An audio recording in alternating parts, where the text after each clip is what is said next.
अस्सलाम वालेकुम my YouTube family, कैसे हैं आप सब। उम्मीद है आप सब खैरियत से होंगे। मैं भी बिल्कुल ठीक हूँ। तो आज सबसे पहले आप सबको बहुत बहुत ईद मिलादुन्नबी की मुबारक हो।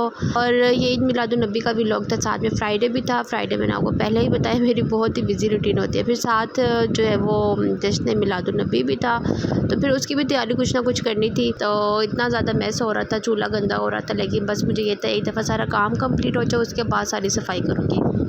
तो उठते साथ ही हमने जो है पहले नाश्ता किया। मैं अपने अंडे खा चुकी थी, मेरे अंडे देखकर जो है इरफान का भी दिल किया वो भी अंडा खाए। फिर मैंने उनके लिए दोबारा चाय बनाई और दोबारा से अंडा बनाया। शुरू वाला व्लॉग मैंने किया ही नहीं। जब बंदा सोकर उठता है तो उसको किसी चीज़ की होश ही नहीं होती, तो बस वो मेरा स्किप हो गया। और उसके बाद जो है वो मैंने उसके बाद ये रिकॉर्डिंग की। इसमें मैं इरफान के लिए जो है वो चाय बना रही थी, साथ मैंने उनके लिए एक एग जो है वो बॉयल किया था, वो उनको साथ में दिया। अच्छा, इरफान का ये होता है उन्हें वैसे किसी चीज़ की क्रेविंग नहीं हो रही होती, लेकिन जैसे उनके सामने कुछ लाओ और खाने बैठो ना, तो उनको फिर बड़ा मज़ा आ रहा होता है कि अगला कुछ खा रहा है तो बड़े मज़े से खा रहे हैं, ज़रूर इसमें कोई बहुत ही कोई फ़ायदेमंद वाली चीज़ होगी जो खा रहा है। तो वो फिर उनका भी दिल करता है कि मैं भी खाऊं। तो फिर बस उसके बाद मुझे फिर उनके लिए भी बनाना होता है। यहाँ पे साथ ही उन लोगों ने जो है वो दोबारा से पापड़ों की फरमाइश कर दी। मैंने आपको कहा था ना, फ्राइडे मेरा बहुत ही बिजी होता है, वो इसी वजह से होता है क्योंकि मुझे साथ साथ कुछ ना कुछ जो है वो इनकी पेट पूजा करते रहना होता है। होती छोटी छोटी चीज़ें, लेकिन ये है कि चलो मुझे भी करके खुशी होती है। और साथ साथ चाय, साथ साथ स्नैकिंग और ये सब चलता ही रहता है। ये बड़े मज़े के पापड़ थे। फिर असलान और इरफान ने इनको एंजॉय किया और ये पापड़ खाए। बस फिर मैं जो है वो मीठे की तैयारी के लिए लग गई थी, क्योंकि इतना अच्छा दिन था तो मीठा तो बनाना ही था। तो मैंने पहले खीर का सोचा कि खीर बनाऊँगी, लेकिन फिर प्रोग्राम रह गया खीर का, और मैंने फिर यहाँ पे जो है वो सेवइयाँ बना दी। सेवइयाँ, दूध सेवइयाँ बहुत ही मज़े की बनी थी, आहिस्ता आँच पे बनाई थी, बहुत ही मज़े की बनी थी। अच्छा, यहाँ पे मैंने सबसे पहले जो है वो 3 चम्मच घी ले लिया। ये सिंपल डालडा का जो घी है वो है, आप चाहें तो इसमें जो है वो देसी घी भी डाल सकते हैं। अच्छा, यहाँ पे मेरे पास एक पैकेट सेवइयों का मैंने वो यूज़ किया, क्योंकि मेरे इतने ज़्यादा यहाँ पे घर नहीं है देने दिलाने वाले, तो थोड़े बहुत ही हैं, तो बस मैंने उनके लिए बनानी थी, तो इसलिए मैंने एक पैकेट यूज़ किया। आप चाहें तो 2 पैकेट्स यूज़ कर लें। और मैंने इसमें जो है वो 2 लीटर, एक पैकेट में 2 लीटर जो दूध है वो मैंने शामिल किया था और उसको बिल्कुल आहिस्ता आंच में पकने दिया था। बहुत ही मज़े की बनी थी। और बस आपने सेवइयों को अच्छे तरीके से, इसकी जब तक खुशबू ना आना स्टार्ट हो जाए, आपने इसको अच्छे तरीके से काटते रहना है और ऊपर नीचे करके पकाना है, क्योंकि घी इतना नहीं होता, तो ऊपर से भी सारी सेवइयाँ पकनी चाहिए और नीचे वाली भी पकनी चाहिए। उसके बाद मैंने इसमें जो है वो इलायची डाल दी थी। इलायची का बहुत अच्छा टेस्ट आता है। उसके बाद मैंने कुछ बलाई वाला दूध ऐड कर दिया था, थोड़ा जो एंड वाला दूध रह जाता है जिसमें ज़्यादा सी बलाई होती है, वो मैंने इसमें ऐड किया था। उसके बाद मैंने बाकी जो दूध था बलाई के बगैर वो मैंने इसमें ऐड किया था, पूरा मैंने इसमें फुल कर दिया था। और बस इसको आहिस्ता आंच में रख दिया था और आहिस्ता आंच में पकता रहा था। और जितना आहिस्ता आंच में पकेगा उतना ही मज़े का बनता है, क्योंकि दूध खुश्क होता जाता है और उसका टेस्ट जो है वो और मज़े का होता जाता है। तो बाकी मैं यहाँ पे दूध ऐड कर रही थी। अब ये सारा बलाई के बगैर वाला दूध था, मैंने जो शुरू में ऐड किया था वो बलाई वाला दूध था।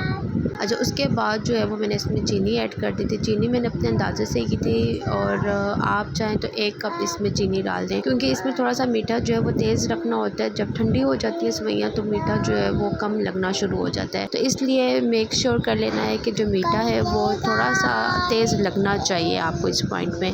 अगर लगेगा तो इसका मतलब बिल्कुल ठीक है, अगर आपको बिल्कुल एक्यूरेट लग रहा है तो वो ठीक नहीं है, क्योंकि उसने ठंडा होने के बाद मज़ीद जो है वो उसका मीठा कम होना होता है। बस चीनी डालने के बाद अब आपने इसको अच्छे तरीके से मिक्स कर लेना है चीनी को, और उसके बाद इसको आपने आहिस्ता आंच में इसको पकने देना है। उसके बाद ही मैंने अपनी जो हांडी है उसकी तैयारी स्टार्ट कर दी थी, और आज मैं बना रही हूँ। बहुत ही आसान और बहुत ही मज़ेदार बनता है। घर में अगर आपको कुछ भी नहीं है ना, तो ये चीज़ें तो लाजमी होती हैं। प्याज, टमाटर और अंडा तो लाजमी होता है, और आलू भी हर टाइम आपके जो है वो घर में अवेलेबल होते हैं। तो बस यहाँ पे मैं बना रही हूँ आलू अंडे का सालन, और ये कोई यूनिक रेसिपी नहीं है, हर कोई बनाता है, लेकिन मेरे लिए यूनिक इसलिए क्योंकि अम्मी के घर हमने जो है वो कभी भी आलू अंडे नहीं खाए थे, ना कभी बनाए थे। तो यहाँ पे मुझे इसलिए बनाना पड़ा कि एक दिन घर में कुछ भी नहीं था, और जब आपके हाथ पे सारा कुछ हो और आपने बनाना हो तो फिर आप सोचते हो कि ऐसा क्या बनाया जाए। तो फिर जब आलू देखे, अंडे देखे, तो मैंने सोचा क्यों ना इसका सालन बनाया जाए। इससे पहले मैंने कभी खाया भी नहीं था, ना कभी बनाया था। तो फिर मैंने आलू अंडे का सालन बनाया और बहुत ही इरफान को पसंद आया। उसके बाद मेरी ये सब डिशेज़ में एक डिश जो है ये भी ऐड हो गई थी। खाली इसके लिए जो है वो मैंने प्याज लिए, प्याज़ों को ब्राउन कर लिया। ब्राउन करने के बाद इसमें इसमें लहसुन अदरक का पेस्ट डाल दिया। साथ में जो है वो टमाटर मैंने बारीक बारीक चॉप नहीं स्लाइस में काट के जो है वो मैंने डाल दिए थे। थोड़ा सा पानी डालना है ताकि जो आपके टमाटर है वो सॉफ्ट हो जाए। साथ साथ मैं अपना जो है ये भी सवैयाँ भी हिला रही थी और साथ ही मैं अपना लंच भी प्रिपेयर कर रही थी, क्योंकि मुझे जो है वो अपना लंच अलग से खाना होता है। यहाँ पे मैं अपने लिए जो है वो चना सैलेड बना रही थी और इसमें मैंने सिंपल सा चाट मसाला ऐड किया और लीमू जो है वो मैं इसमें डाल देती हूँ, तो बड़ा अच्छा सा फ्लेवर बन जाता है और आसानी से खाया भी जाता है। बस यहाँ पे जो है वो मैंने अपना लंच भी रेडी कर लिया था और उसके बाद जो साथ साथ मेरी सवैयाँ तो आहिस्ता में पक ही रही थी और मैंने इनको बस छोड़ दिया था, ये आहिस्ता में पकती रहे। साथ साथ मैं अपने बाकी सारे काम कर रही थी, साथ में बर्तन धोए, सारे काम किए। मैं कहती हूँ औरत के लिए ना किचन में एक काम तो होता ही नहीं है, मल्टीटास्किंग चल रही होती है, 5-6 हाथ जो है वो एट ए टाइम चल रहे होते हैं। तो मैं तो कहती हूँ डेली रूटीन तो क्या किचन रूटीन ही इसको कह सकते हैं, क्योंकि पूरा दिन तो आपका किचन में ही गुजर जाता है। खैर जो मेरा टमाटर वाला मसाला बन चुका था मैंने उसको ब्लेंड कर लिया था। ब्लेंड करने के बाद मैंने इसमें सारे बेसिक स्पाइसेस नमक, सुरख मिर्च, हल्दी, सूखा धनिया, गरम मसाला, ये सारी चीज़ें मैंने इसमें ऐड कर दी थी। और इसमें ऐड करने के बाद मैंने इसमें अपने जो आलू कटे हुए थे और साथ हरी मिर्चें वो मैंने दोनों एट ए टाइम दोनों इकट्ठी मैंने इसको जो है वो ऐड कर दी थी। और उसके बाद पानी तो इसमें डला होता है जब आप ब्लेंड करते हैं, तो उसी पानी में पहले आपने आलूओं को अच्छे तरीके से पका लेना है। जैसे मसाले के साथ ये अच्छे तरीके से भून जाएंगे, अच्छे तरीके से पक जाएंगे, उसके बाद इसमें जो है वो पानी लगाना है। ये देखिए कितना अच्छा सा वो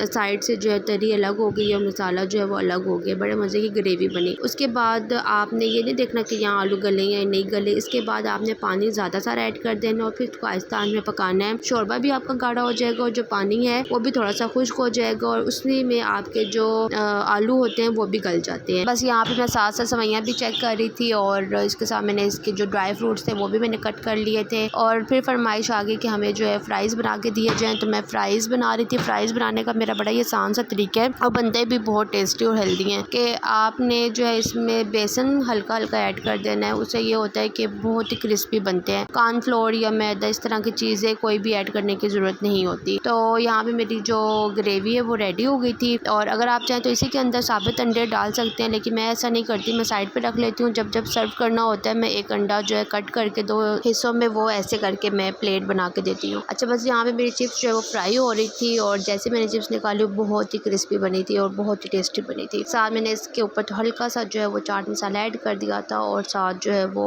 केचप रख दी थी और बहुत ही मज़े की बनी थी, बहुत ही क्रंची और क्रिस्पी, बहुत ही पसंद आई थी। अजनान भी इस तरह बहुत शौक से खा लेते हैं और मैं भी, मुझे भी बड़ी अच्छी लग रही थी, लेकिन मैं कंट्रोल करती हूँ, एक आध जो है वो मैं फिर चख लेती हूँ, फिर इतना तो चलता ही है। अच्छा खैर यहाँ पे जो है वो ये रेडी हो गई थी, उसके साथ जो है वो मेरी ग्रेवी भी रेडी थी। मैंने इसमें जो है वो हरा धनिया ऐड कर दिया था, साथ अंडा बॉयल होने के लिए रख दिया था। मैंने तो सालन खाना नहीं था तो मैं एक ही अंडा बॉयल करी थी इरफान के लिए। हरा धनिया डालने के बाद मैंने इसमें जो है वो थोड़ी सी काली मिर्च जो है वो एंड पे ऐड कर दी थी और जो भी मसाला होता है साइड्स पे वो आप साथ साथ चम्मच से उतारते जाया करें, क्योंकि उसमें भी बहुत ज़्यादा फ्लेवर होता है। तो बस यहाँ पे मेरा सालन जो है वो रेडी हो गया था। फिर जब मैंने इरफान को सर्व करने लगी थी फिर मैंने इसमें अंडा कट करके डाल दिया था। अंडे से मेरी ये बैड लक हुई कि अंडा जो है वो थोड़ा सा लीक हो गया था तो उसकी शेप ख़राब हो गई थी, लेकिन वैसे तो बहुत ही मज़े का लग रहा था। तो ये रेसिपी बहुत ही मज़े की बनती है, आप लोग भी ट्राई कीजिएगा और मुझे बताइएगा कि आप लोगों की कैसी बनी। बस यहाँ पे सवैयाँ जो है वो कुछ ठंडी हो गई थी तो मैंने सोचा अब इसको मैं जिसको देना है उसको जल्दी से दे लूँ और